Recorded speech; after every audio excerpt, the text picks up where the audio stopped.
আসসালামু আলাইকুম প্রিয় দশম শ্রেণীর শিক্ষার্থীবৃন্দ, আমি তোমাদের জন্য আজকে নতুন একটি ভিডিও নিয়ে আসলাম। এটা মাল্টিমিডিয়া ক্লাসরুমে পাওয়ার পয়েন্ট প্রেজেন্টেশনের মাধ্যমে আমি নিতে চাই। আমি শুরু করছি। তোমরা একটু খাতা কলম নিয়ে প্রস্তুত থাকবে এবং আমার ভিডিওতে পজ দিয়ে দিয়ে তোমার পড়াটা রেডি করবে। তাহলে আশা করি আমি যে টপিকটা তোমাদেরকে আজকে বোঝাবো, যে বিষয়টি নিয়ে, সেটি খুব সুন্দর করে বুঝতে পারবে এবং পরবর্তীতে তোমাদের পরীক্ষায় যে প্রশ্নগুলো আসে সেই প্রশ্নগুলোর সঠিকভাবে তোমরা উত্তর করতে পারবে। তো আমরা শুরু করি। স্বাগতম সবাইকে আমার আজকের ক্লাসে। এখানে শিক্ষক পরিচিতি, আমার শিক্ষক পরিচিতি দেওয়া আছে, আমি বেশি বলছি না। এখানে পাঠ পরিচিতি, দশম শ্রেণীর বাংলা প্রথম পত্র, পাঠের বিষয় বাংলা সাহিত্য, সাহিত্য 50 মিনিট এবং তারিখ আমি দেই নাই। এখানে তোমরা একটা ছবি দেখতে পাচ্ছ, গ্রামের ছবি, পথের পাঁচালী। তোমরা পথের পাঁচালীর নাম শুনেছো কিনা আমি জানি না।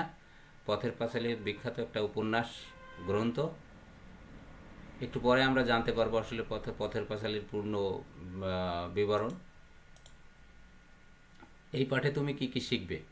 এই পাঠে তুমি শিখবে বিভূতিভূষণ বন্দ্যোপাধ্যায়ের জীবনী বলতে পারবে। বিভূতিভূষণ বন্দ্যোপাধ্যায় কে ছিলেন, তেনার জন্ম, তেনার মৃত্যু, তেনার জন্মস্থান কোথায়, সব তোমরা ডিটেলস জানতে পারবে। নতুন নতুন শব্দ এখান থেকে শিখতে পারবে। আঞ্চলিক ভাষায় অনেক শব্দ তোমার বাড়ির পাশে বলে, কিন্তু অন্য জায়গায় সেটা অন্যভাবে বলে। সুতরাং সেখানে নতুন নতুন শব্দ তুমি শিখতে পারবে। প্রকৃতির প্রতি আকৃষ্ট হতে পারবে। প্রকৃতির প্রতি আমাদের বর্তমান সময়ে প্রকৃতি তো একেবারেই ভুলে গেছে ছেলেমেয়েরা। শুধু গ্রামের ছেলেমেয়েরা একটু প্রকৃতি চেনে, তারা প্রকৃতির সাথে সবসময় মেশে, কিন্তু গ্রামে শহরের ছেলেমেয়েরা প্রকৃতি, আসলে গ্রাম বাংলার প্রকৃতি কি সেটা তারা জানে না। সুতরাং এখান থেকে তারা সেই প্রকৃতির সঠিক রূপটা দেখতে পাবে।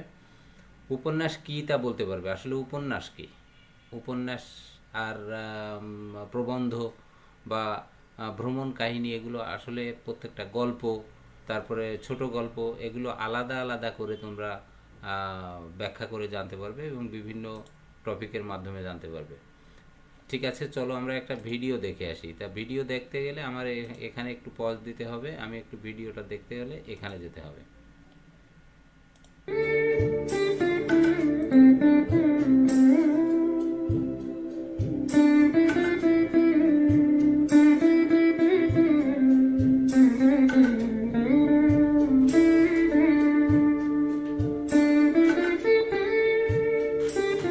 নিশ্চয়ই দেখতে পাচ্ছ তোমরা, এখানে ছেলে মেয়েরা কি যেন কুড়াচ্ছে এবং বাতাস হচ্ছে। গ্রামের বাড়ি।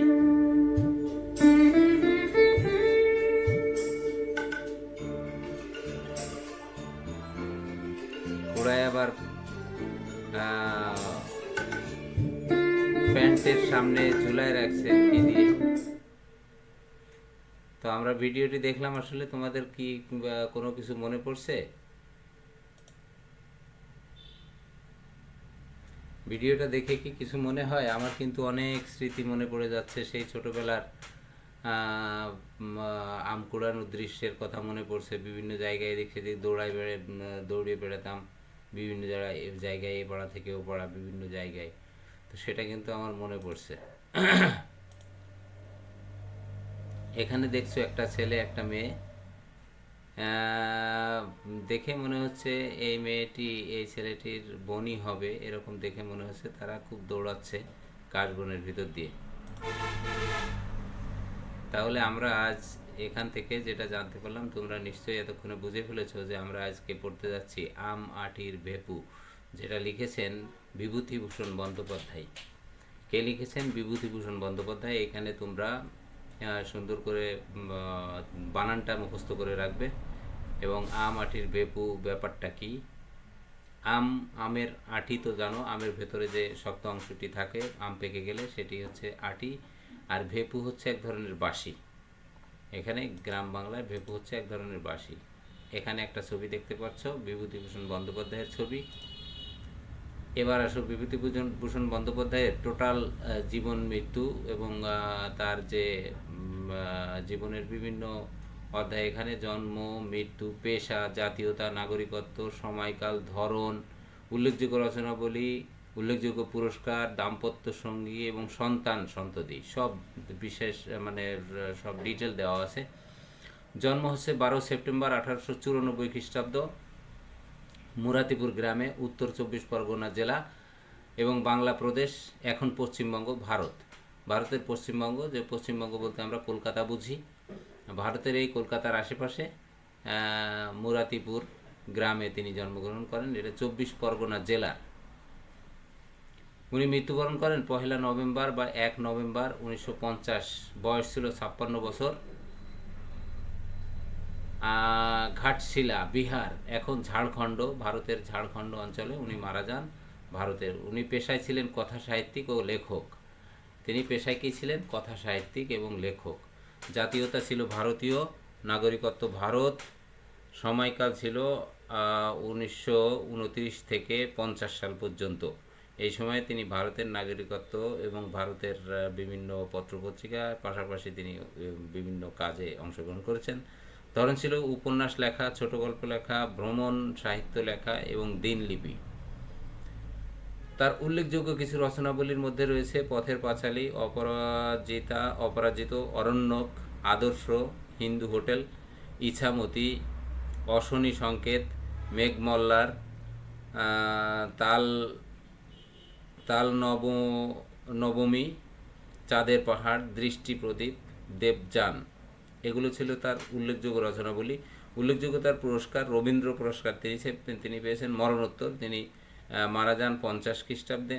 50 সালে 51 সালে তিনি এই পুরস্কারে পুরস্কৃত হন, যার কারণে এটা লেখা হয়েছে মরণোত্তর, মানে মরণের পরে।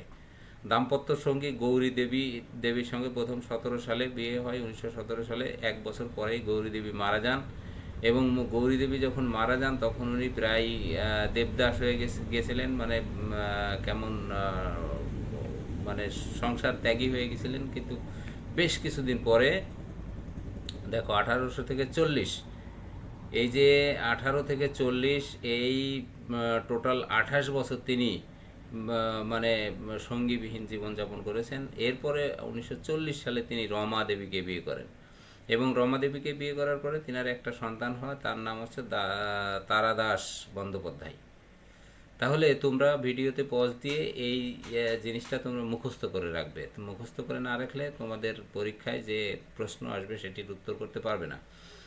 আর আরেকটা কথা বলি, তোমাদের এটা বারবার মনে রাখতে হবে এবং বারবার পড়তে হবে, তাহলেই তুমি এখান থেকে খুব সুন্দর রেজাল্ট পাবে। আমরা যে বিষয়টি নিয়ে কথা বলছিলাম, প্রিয় দশম শ্রেণীর শিক্ষার্থী মণ্ডলী, আম আঁটির ভেপু, বিভূতিভূষণ বন্দ্যোপাধ্যায়ের পথের পাঁচালী। আমি একটু আগে বলেছিলাম পথের পাঁচালী কি। পথের পাঁচালী উপন্যাসের ছোটদের উপযোগী একটি সংস্কার। বিভূতিভূষণ বন্দ্যোপাধ্যায়ের পথের পাঁচালী একটা বিখ্যাত উপন্যাস। সেই উপন্যাসের থেকে নেয়া ছোট গল্প উপযোগী একটা সংস্কার। উপন্যাসের মূল চরিত্র ছিল, আজকে আমরা যে উপন্যাসটি পড়ছি, এই উপন্যাসের মূল চরিত্র ছিল অপু আর দুর্গা। তার অপু আর দুর্গা দুই ভাই বোনেরা। এদের যাপিত জীবন মানে এদের জীবন প্রণালী, যে জীবন তারা যাপন করে সেটা হচ্ছে যাপিত জীবন। যাপিত জীবনের মধ্য দিয়ে উপন্যাসের গতি পেয়েছে। এতে নিম্নবিত্ত সমাজ জীবনের চাল চিত্র, সমকালীন আর্থসামাজিক অবস্থা, তার মানে নিম্নবিত্ত সমাজের মানুষরা কীভাবে চলাচল করে, আর হচ্ছে তাদের আচার ব্যবহার কেমন, তাদের আর্থসামাজিক অবস্থা বা কেমন, তারপর মানব জীবনের অন্তর্বর্তীকালীন সত্তা সাবলীলভাবে প্রকাশিত হয়েছে এই উপন্যাসে। তোমাদের প্রতি আমার যে কথা সেটি হচ্ছে, তোমরা এই উপন্যাসটি সুন্দরভাবে পড়বে, একবার না, দুইবার না, একটু বেশি, 3 থেকে 5 বার পড়বে। তাহলে দেখবে যে এখান থেকে তোমার সমস্ত প্রশ্নের উত্তর তুমি পেয়ে যাচ্ছ। এখানে সরব পাঠ, তার মানে হচ্ছে জোরে জোরে পাঠ করার জন্য আমি একটু সময় রেখেছি আমার ক্লাসে, যে 15 মিনিট জোরে জোরে পড়বে। তোমরা যারা বাসায় বসে পড়বে বা বাসায় বসে আমার এই ভিডিও দেখছো, তাদেরকে বলি তোমরা একটু বেশি সময় নিয়ে পড়বে, যাতে এর বিষয়টা তোমরা আরও বেশি আত্মস্থ করতে পারো। এবার এখানে কিছু কথা আসছে শব্দার্থ। আমি আগেই বলেছি যে এটি গ্রাম বাংলার কথাই, এক কথায় আঞ্চলিক ভাষায় রচিত একটি উপন্যাস। এখানে কিছু আঞ্চলিকতা রয়েছে, আঞ্চলিক কিছু শব্দ রয়েছে যে শব্দের সাথে আমরা হয়তো প্রত্যেকে পরিচিত নই। এই জন্য এখানে কিছু শব্দ অর্থ দেওয়া আছে। রোয়াক, রোয়াক মানে এখানে বারান্দা। তোমাদের অঞ্চলে আসলে বারান্দাকে কি বলে? আমাদের অঞ্চলে বারান্দার আর একটা নাম আছে, সেটা তোমাদের অঞ্চলে নাও থাকতে পারে। এরপরে বারান্দা। চুপড়ি, চুপড়ি হচ্ছে ছোট ঝুড়ি। নাটা ফল মানে এক ধরনের বন্য ফল। আগে আমরা নাটা ফল দিয়ে বিভিন্ন সময় এই যে মার্বেলের মতো ওটা খেলতাম। নাটা ফল, বুনো ফল বিশেষ। খাপড়ার কুচি তার মানে হাঁড়ি, হাঁড়ি কলসি ভাঙার টুকরো। এক কথায় মাটির কোনো পাত্র যখন ভেঙে যায় তখন সেটাকে খাপড়া বলা হতো গ্রামের ভাষায়। এবং তার কুচি তার মানে তার আমরা আগে চারা খেলতাম এটা দিয়ে। তারপরে হচ্ছে জারা, জারা মানে কুচি কুচি করা। জারা আম কেটে, ছোট ছোট আম কেটে কেটে কুচি কুচি করে সেটা মাখায় আমরা খাতাম তখন, তোমরাও এখন খেয়ে থাকবে। তো সেটাকে বলে জারা। এরপরে কালো মেঘ এক ধরনের ঔষধি গাছ, কালো মেঘের গাছ তোমাদের বাড়ির আশেপাশে হয়তো হয়ে থাকবে। নর্মালি এটা লাগানো লাগে না, এমনিতেই হয়। এটা এক ধরনের ঔষধি গাছ। এরপর আছে গরাদ, গরাদ হচ্ছে জানালার সিক। জানালায় বর্তমান যেটা এসছে ওই গ্রিল এসছে, কিন্তু আগে গ্রিল ছিল না। আগে বাঁশ অথবা চটার সিক দেওয়া হতো। এখন তারপরে এসে লোহার সিক দেওয়া হতো এবং পরবর্তীতে আরও উন্নত হয়ে এখন আসছে গ্রিল। তো জানালায় যে গ্রিল দেওয়া হয় ওটা আগে সিক ব্যবহার করা হতো, সেই সিক কথা তোমরা এটি মুখস্থ করে ফেলবে।